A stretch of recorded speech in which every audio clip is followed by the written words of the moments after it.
This is KESSLER for iFILM London. We're at the Liverpool Hilton here for the press conference for No Retreat, No Surrender, March the 30th.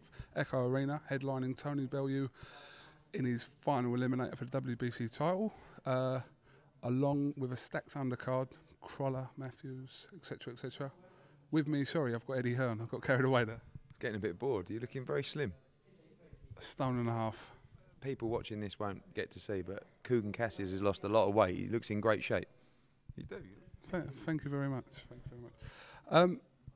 Massive night in Liverpool on the 30th. We'll start with your signing today. You've just announced the GB captain Tom Stalker. Was it difficult to get Tom to come over to Matchroom and even turn pro? Yeah, it was quite difficult. I mean, everyone was in for him. You know, everyone wanted to sign Tom Stalker. He's the Olympic captain. He's a great talent.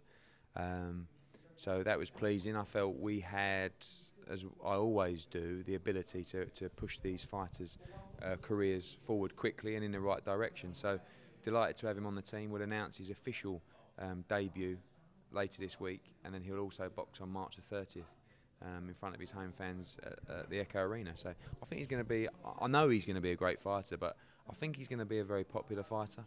He's a real likeable lad, and already he's taken, I think, 300 tickets for his first order. So we like that, Coog. We always like the ticket sellers. It's very important. I could be a ticket seller. Tony Bellew, this is a final eliminator against Isaac Chilemba. He wins this. How confident are you can get the fight with Dawson? Well, he becomes a mandatory challenger. The fight has to happen, you know, very similar to the Kell Brook, Devon Alexander situation. And anyone who doesn't understand being a mandatory challenger, it means that you have the right to fight the champion with no options. And generally, it's a great position to be in. You know, Tony will have the opportunity to fight the WBC champion. It may not be Chad Dawson when that opportunity comes around, but it's likely it will be. And that's why this is a massive fight. Chilemba, anyone who knows boxing, you know, you've only got to go on the forums, Eastside Boxing, there's a big thread about it at the moment. Everyone says it's a great fight, everyone says it's a close fight, and it is. Chilemba's coming to win. You know, you look at the likes of Edison Miranda, even Belanti was a little bit disappointing at times. Chilemba's coming to win. He's got a golden opportunity to fight for the world title here, so it's going to be a tough fight for Tony, and a must-win fight. You know, you can't contemplate a loss at this stage, you know, because you're one step away from the green and gold belt potentially. Derry Matthews, Anthony Crolla in the rematch. One of the fights of the year. Some people say it was the fight of the year. 50-50 fight, and it's still the second time around. It's still a 50-50 fight because you can't tell what's going to happen, can you? Well, I didn't feel it was a 50-50 fight the first time around. I thought Crolla would win the fight quite comfortably. I told Derry that, but he battered him. You know, he put in a really great performance. And it's going to be a tough fight around again for Crolla. You know, when someone's beating you like Matthews had, you've got the confidence to go forward and do it again. But Crolla, as he says, unfinished business. And I was so pleased to make that fight. I want to say thanks to Dave Caldwell for helping me make that fight, because it was one that I was desperate to make on this bill, because you know what you're going to get from that fight. Everyone wants to see it, and I think that could end up being a contender for fight of the year again. You know, I can only see an epic fight happening there. We know what's happening with obviously Kell Brook. We know what's happening with Gavin Rees, Carl Froch. I kind of overheard a conversation today in the car, which I'm not obviously going to reveal, but it was quite exciting, to be honest, to listen to that conversation. When can we hear news about Froch and potentially Stevenson or KESSLER? Well, you know, it's a complex situation that we're in at the moment. We've got a purse bid on Monday for Carl Froch against Adonis Stevenson. I'm talking to Yvonne Michelle, who is Adonis Stevenson's promoter, about, you know, a possible fight between them. We made no secrets. We want to fight Mikael KESSLER. Everybody wants that fight. It's just a case of agreeing terms. You know, again, with 50-50 down the line, all the revenues into one pot. It's very straightforward, and you know, we bring the bulk of that revenue to the party. And I know I've had a bit of stick for that comment, but you'll find out why. When the deal unravels. But basically, we've got a few days to make the fight, and if we can't make it, it won't happen. If we can't make it before Monday, it won't happen. I feel as though if we had longer to make the fight, we could make it happen, but we haven't, and it's a race against time now to make it happen. Will it happen? 60-40, I think it'll happen. If I was to gamble, I'd say it'll happen. I'm just desperate to make the fight, you know, and I'm not laying my cards on the table. I've told Sauerland, and Carl's desperate for the fight as well, because it's the one fight where you can really create a legacy, you know, for both fighters, and it's the one that makes sense, and it's just the biggest fight in Britain. Are you trying to postpone the Stevenson defence, the mandatory defence, till after the KESSLER fight. Is that what you're trying to do? Well, what would happen is we would ask the IBF for an exemption, which we've already spoken to them about, for the KESSLER fight. It's a unification match. And it's up to them whether they grant it or not. I'd be disappointed if they didn't. But if they didn't grant it and we had to step down from the IBF belt, it'd be disappointing. But hey, it's KESSLER for the WBA belt. Carl Froch trying to become a 4-time world champion. This is, I feel, a fight beyond belts. You know, and I always like to have a belt attached to a fight, but basically, even if there was no belt attached to this fight, I'd still want it just as much.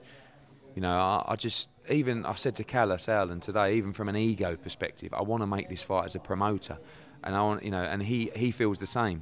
We both feel it's the right fight for our fighters, but you know, to be involved in this fight at any level, as a promoter, even as a crowd member or as a media guy, it's just a special night for boxing.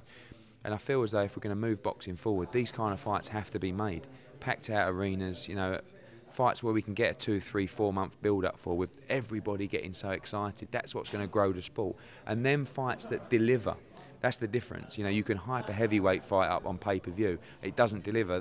Then you're back to square one. You know what you're going to get for this fight. So, you know, I'm just checking my phone constantly, and there's all kinds of things that need to be worked on. You know, you're speaking to a dozen broadcasters, you're speaking to 3 or 4 venues, you're making financial projections, you're trying to make sure that, you know, you don't put pressure on yourself to deliver numbers, and, you know, you don't overexert yourself on the budget, and it's a tough job, but I feel as though enough people want the fight for it to happen, and if we can get it over the line, I'll be a very, very happy man. Just want to touch on, obviously, the last time I spoke to you on our little catch-up from the year, you said that there was a potential fight there for Gavin Reeves and Adrian Broner, but, you know, within a week or so, that fight was announced for Atlantic City on February 16th. Obviously, going in as a massive underdog against the man people were claiming the new Mayweather and all this. But, you know, I was asked on that radio station the other day, they asked me about, you know, what do I think is going to happen? And I said, you know, I can't tell you that, you know, Gavin Reeves is going to come out there and knock Adrian Broner. I'd love to say that to you and that to happen, but Gavin Reeves is very underrated, as you well know, in this country, and fearless, will fight absolutely anyone and will go in there and give it his all. Of course, you know, I get a bit sick and tired listening to people who now want to criticise Gavin Reeves for taking the Adrian Broner fight. I mean, these people must have no ambition in life, because at the end of the day, Gavin Reeves is a British, European and world champion. He's getting the opportunity of a lifetime. He's getting life-changing money. What do you want to do? Sit around fighting at European level against people that you know you're going to win for 30, 40 grand. You know, he got the Burns offer. You know, this is 5 times as much money as the Burns offer. So he's got to go out there and he's got to do a job. Number one, it's a life-changing opportunity in terms financially. Number two, it's life-changing in terms of his boxing career. Fight for the WBC title on HBO. You know, and number three, at the end of the day, what has he got to lose? Can he win the fight? Yeah, he can win the fight. You know, will he win a fight? I can't sit here and say he's going to win a fight, but I know Gavin Reeves, and I know how much it means to him, and I know what he'll do to try and win the fight. And we don't know about Adrian Broner. Yeah, of course he's got talent, he's done this and he's done that, but is he that good? Has he fought at a high level? Has he fought people even better than Gavin Reeves? Question marks. DeMarco? Really? DeMarco fought a terrible fight against Broner. You know, but all I know is I know Gavin Reeves, and he deserves respect, not just for taking a fight, but he deserves respect because he's British, European and world champ.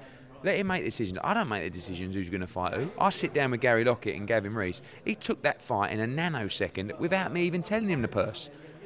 That's what you want. What do you want to do? You want to sit in your 9 to 5 at your desk all day, turning down opportunities to get out of what you're not happy with. You know, you take the big opportunities in life. That's what you do. And if you're good enough, you'll succeed. And if you don't, you'll have a bloody good crack trying to get there, and then you'll move on. You know, what is it? The people in the Middle East say, if you reach for the stars and you fall, you land on the clouds. And if you reach for the clouds and you fall, you land on the ground. And it's very simple. You know, and I can't stand here as a promoter and say, Gavin Reeves will knock Adrian Broner out. Again, do I think he can beat him? Yeah, I do think he can beat him. You know, out of 10 times, how many times will he beat him? You know, maybe once. But he's got to go out there and do what he does. And I promise you, he'll give Broner hell. He really will, because he's a relentless, tenacious little Rottweiler. That's what Gavin Reeves is. So it's going to be a great fight. We're looking forward to it. You've got to take your opportunities in life. You can't just bum around and, you know, fight European. You know, I mean, frustrating sometimes. Boxing fans, you know. oh, why are you putting him in Broner? For those reasons, you know. What do you want him to do? But if he hadn't taken the fight against Broner, then I'm sure them same people would be saying, see you avoiding Broner. Like people say about Ricky Burns avoiding Broner last year. If Gavin Rees hadn't taken the fight, they'd be saying the same thing. Of course, but it's only like Kell Brook, you know. When Kell Brook's fighting Saldivia in the final elimination, he won't put Kell Brook in with Devon Alexander. What do you think we're taking this journey for? It's a bit like Tony Bellew with Chad Dawson. He won't fight Chad Dawson. Of course he'll fight Chad Dawson. If he can beat Chilemba, he's the mandatory for Chad Dawson. We're taking that fight. It's what we want. He wants to be WBC champion. He wants to fight the best. He wants massive money. And then it's up to you, mate. We try and help you get in this position. And once you get in this position, like Kell Brook against Devon Alexander, mate, it's over to you. You've got the talent, you've got the ability, you're going to change your life. And that's what Kell Brook will do against Devon Alexander. He could become just a global superstar overnight by beating Alexander in America. And that's what he's going to do. I really believe it, you know. And but you've got to take the chance. You know, it's not about protecting fighters. It's about getting them into positions to take the fights like Alexander, to take the fights like Broner, to take the fights like Dawson. And that's when you take the punt. That's when you take the risk, when you've got yourself into that position. You know, and that's what all our guys will do. And Barker may do it next, and Frampton will probably do it next if he beats Martinez. There comes a stage where you just have to put all your chips in the middle and gamble. You know. Understand? I understand. Listen, my battery's going to run out on this tape.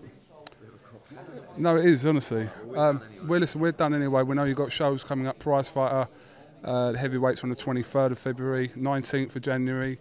So there's plenty going on. But, you know, we're going to be talking loads more, so I can talk to you about this at some other point. Well, we haven't announced Prize Fighter on the February 23rd yet, the heavyweights, but you just did, so we'll better do that. I'll speak to our press guy on. I think we'll get that out there in about 5 minutes. No, but that's, you know, we'll announce that this week.